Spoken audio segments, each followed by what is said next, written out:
Hey everyone. I hope this live stream, or as it'll probably be a video, finds you doing well.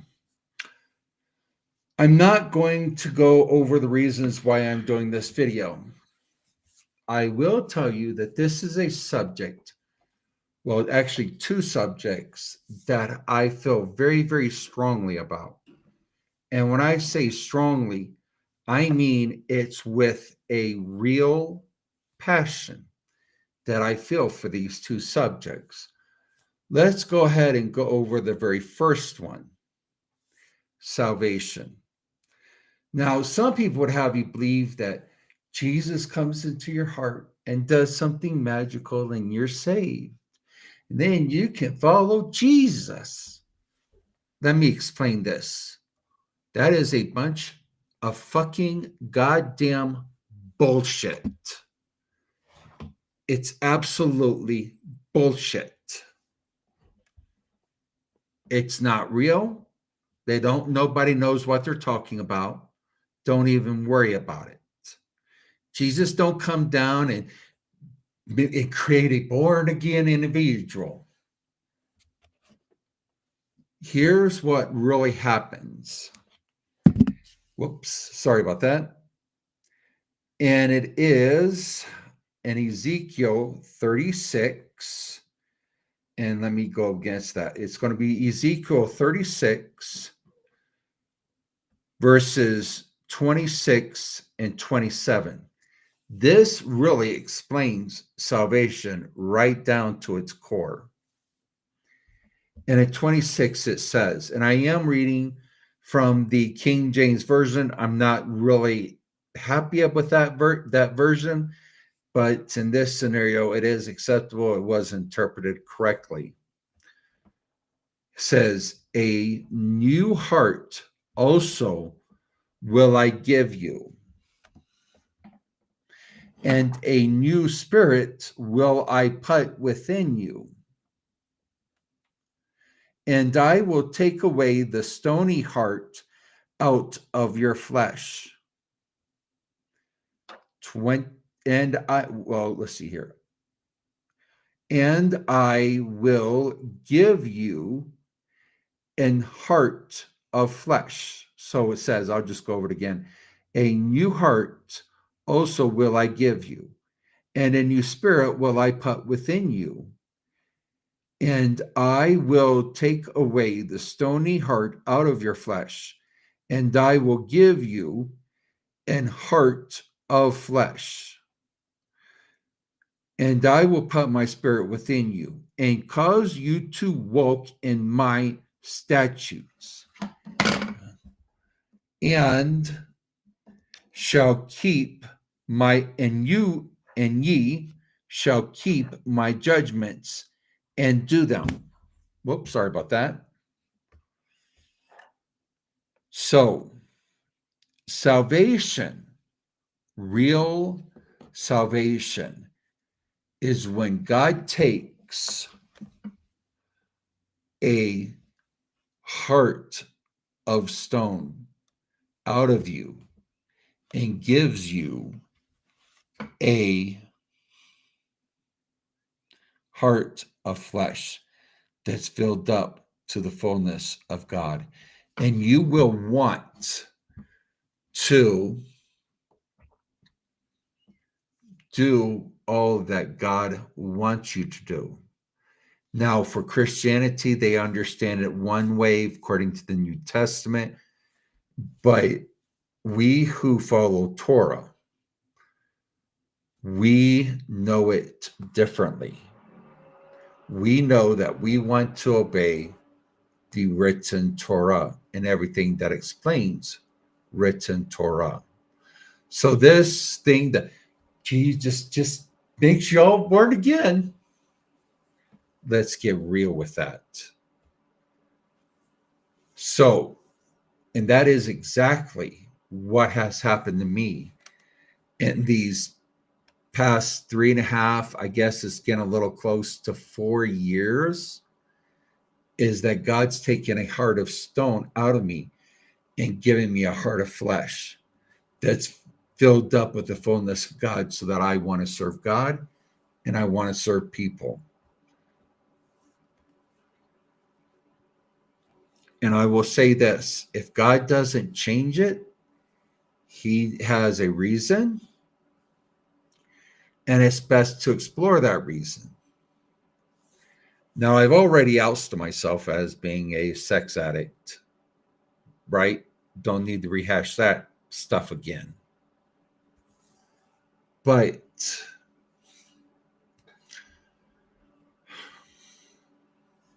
if God doesn't take something away from you, there is a reason. And I have seriously learned my reason. Let's go ahead and now we're going to get into the main topic about should people be getting married, especially if you're at my age. And sadly, even if you're younger, that is still something that you really got to look at. I do not like the person that I was from the age of 21 through the age, I would say, yeah, definitely 50. From 50 to now, I like the person I have become. Now I've already we did the post, about, hey, if a woman's single, I'm all over and she wants me to be, right? Here's the real deal. Telling people that Jesus is just going to they'll be born again and they're just going to magically change. Let me give you this. To a large extent, yes. But beyond that extent, it's a bunch of fucking bullshit. Seriously, fucking bullshit. Let me explain it like this. Yeah, if I could find someone that would marry me and know who I am and, and could deal with it all and everything was fine, I would have no problems getting married. But let me explain this to you guys.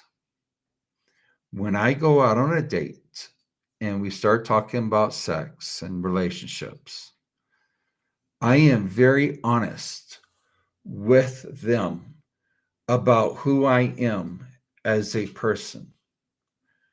I do not have a right to hurt a person just to gratify any of my needs, whether if it be money, sex, no matter what it is. I do not have a right to hurt another person. Torah is extremely against this about hurting people. So have I had women to leave me and want nothing more to do with me? Yes, absolutely I have. And I thank God when they do it so that I don't hurt them. It's a relief to me because at least they know who I am and they made the best decisions for themselves. So I'm very happy for these ladies.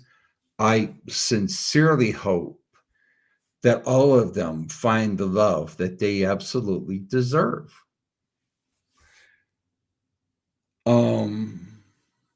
For other women, they kind of said, well, we just want us to remain platonic friends. Cool. Not a problem. I'm a sex addict. I'm not a rapist. Rapists try to show power and try to get power from other people.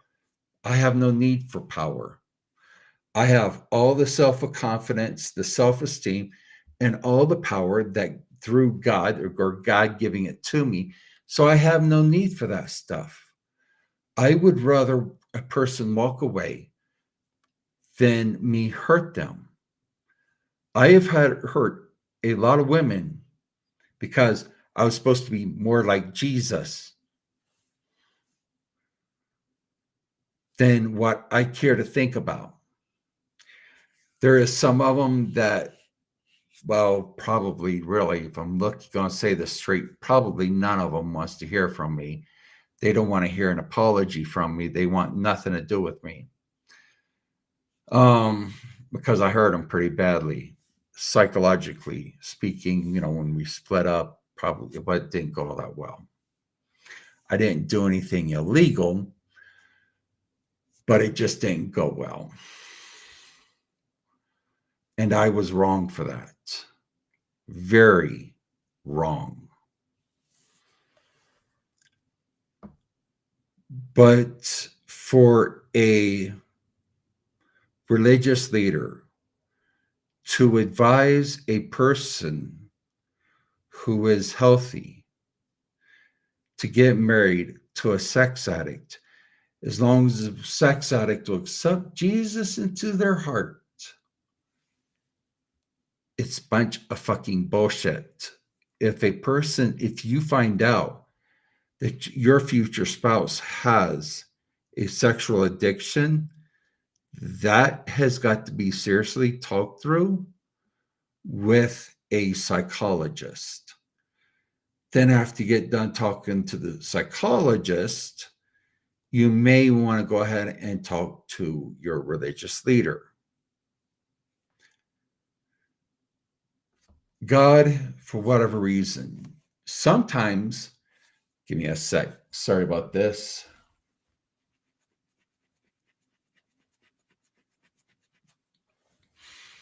Sometimes a religious leader can pray over a person and God will heal that person from their addiction, no matter what their addiction is. And other times, and I would say most of the other times, God does not take away this addiction. And with me, I found out why, and it's all based on Torah.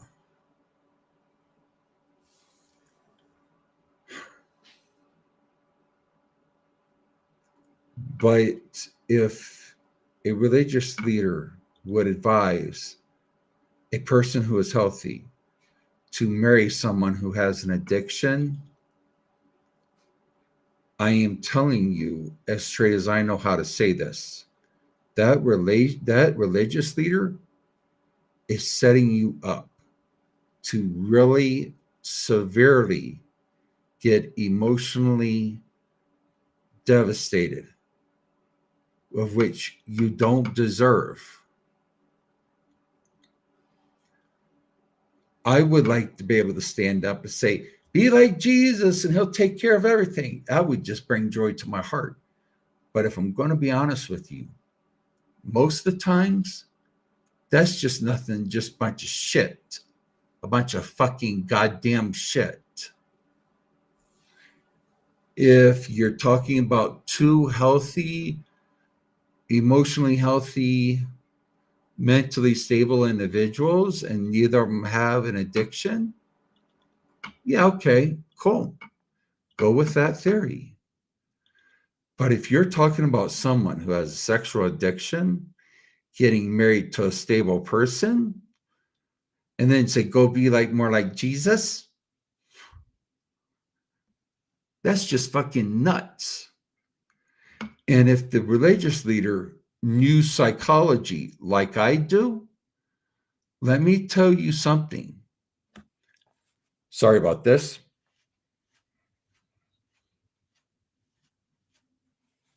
They would literally shit all over themselves before they would advise a healthy person to get married to someone who has a sexual addiction. They would honestly shit their pants or anything else they had on. I hate to say this, but most Americans, I'm not going to say all, but I'm going to say a large percentage of American citizens are sexual addicts. The higher that of a person has, how should I say this phrase? The higher the body count, the more that a person has been with other people, the less chance of them being in a healthy marriage reduces quite significantly. For me, in my humble opinion, I probably should have figured out that I'm not good for a monogamous marriage at person 200, maybe even a lot less than that. Because here's the thing about addiction, it can be suppressed for a time. God knows that is true.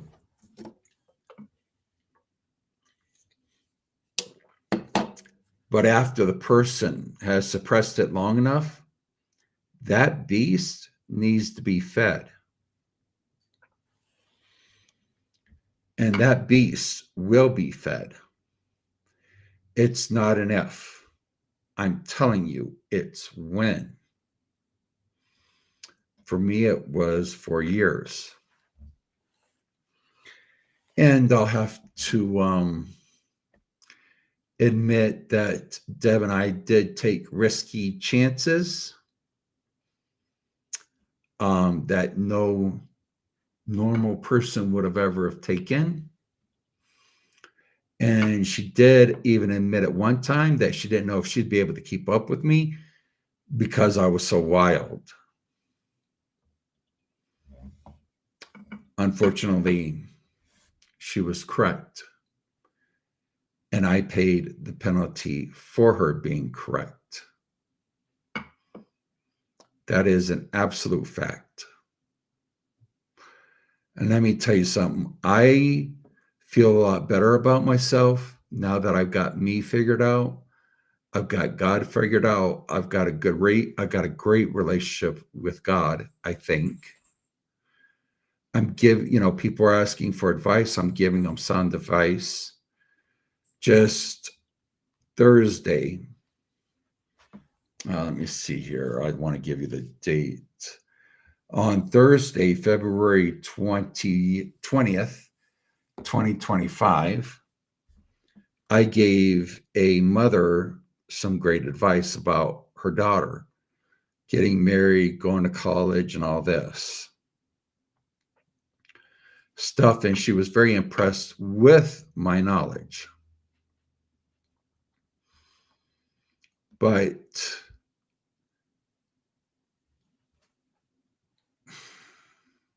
and one of the things I had to tell her was your daughter needs to keep her body count low, very low. Men of value really does look at a woman's body count.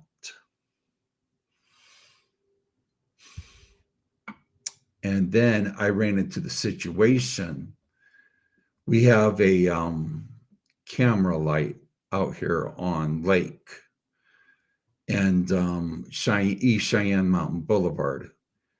And the way I had to take it was if you run the red light, it'll hit you. You hit that right, and it can still nail you. So I went ahead and I was able to stop about 6 feet before the white line, which is cool with me, thank God. It's like, sit there, talk to the lady, talk real reasonable. And God helped me out with that traffic light that I was able to stay 6 feet back away from that white line. And it was like, yeah, that's a God moment. It could have wound up very, very different. Could wound up with me getting a ticket. And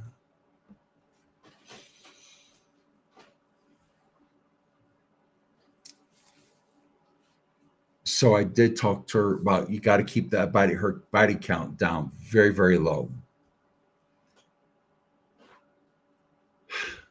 But in today's society, most people, especially by the time they hit 21, they've went through probably enough body counts that they're just no longer good for marriage. And I hate to say that. I don't like saying it, but that's the honest truth. And I have said this once before. When the Bible talks about bringing up a child in the way it should go, is find out what the child's interest is, what his occupation is. Bon Jovi loves singing. And you know what? He was singing these songs, like Living on a Prayer and the one song about hands and and different songs about being promiscuous. He wasn't being promiscuous. He had a wife at home and he never cheated on her. And he married his high school sweetheart. Alice Cooper got married.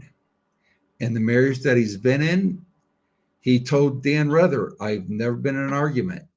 And Dan Rather, that's hard to believe. He goes, no. We've had our disagreements, but we just kind of talk it out and then give us some time to think about the problem and get it sorted out. And that they loved each other too much to be screaming at each other. It's like, yeah, I got to respect that. So while these artists are promoting being promiscuous, that's not how they're living the life, folks. And I was young, thought, oh, they're living life like that. Me too. And as a Christian, I really hurt a lot of people. And now that I'm in Messianic Judaism, I know the truth about myself. I know that I'll never be fit just for one woman. I get very honest about that. And I probably hear a lot of people thinking by now, well, he's going to go to hell by being that way. Well, let me tell y'all a little secret.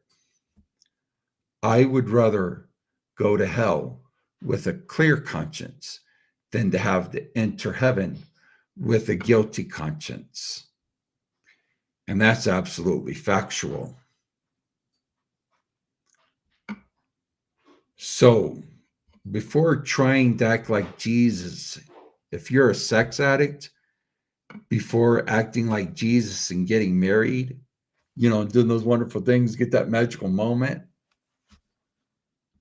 you may want to really think about it. Because let me tell you something. When you make that decision, I'm going to try and be like this Jesus, and you hurt the other person, there's a price that you're going to pay for that mistake. And don't think you won't pay it. You will pay it. I don't know what it looks like for everybody else, but I know what it looked like for me. So don't do it. It's better to stay unmarried. And if you're going to be promiscuous, at least just be upfront about it. Than to hurt someone else. Hurting someone else by pulling a bull fucking shit stunt like follow Jesus, that isn't making much sense. Spiritual leaders, got a little news for y'all. If you're advising a healthy human being to getting married to someone who has a sex addiction, well, all they got to do is be like Jesus and Jesus will help them. When that sex addict hurts their spouse, something you need to know. Don't think, oh, God won't do nothing to me. Yeah, right. When you're talking about religious stuff, religion and reality must meet together, or one of them is a lie. Life is not a lie. Religion can be a lie. Torah, when you sit down and you read the Torah, It's all about loving God and loving people. That's the most important thing that you can do. And for me, when I go on a date and it goes to that relationship part, sorry about that. When it goes to the relationship part, I have to oust myself. I feel good about them walking away. I would feel bad if I wasn't honest. They stuck around and eventually I hurt them. Let me give you guys this a little bit more clear. It is impossible to hurt someone and feel good about yourself. That will never happen unless you're a sociopath or psychopath. Unless you have no feelings about human people, about other people, you cannot feel good about yourself and hurt other people. The fact that I'm not hurting people, I feel good about myself. I can go look myself in the mirror. And when I start hearing that bull fucking shit theory about, oh, excuse me, go be like Jesus. Yeah. You may want to reevaluate that. There is nothing more I can say about this subject. So I love y'all. God bless.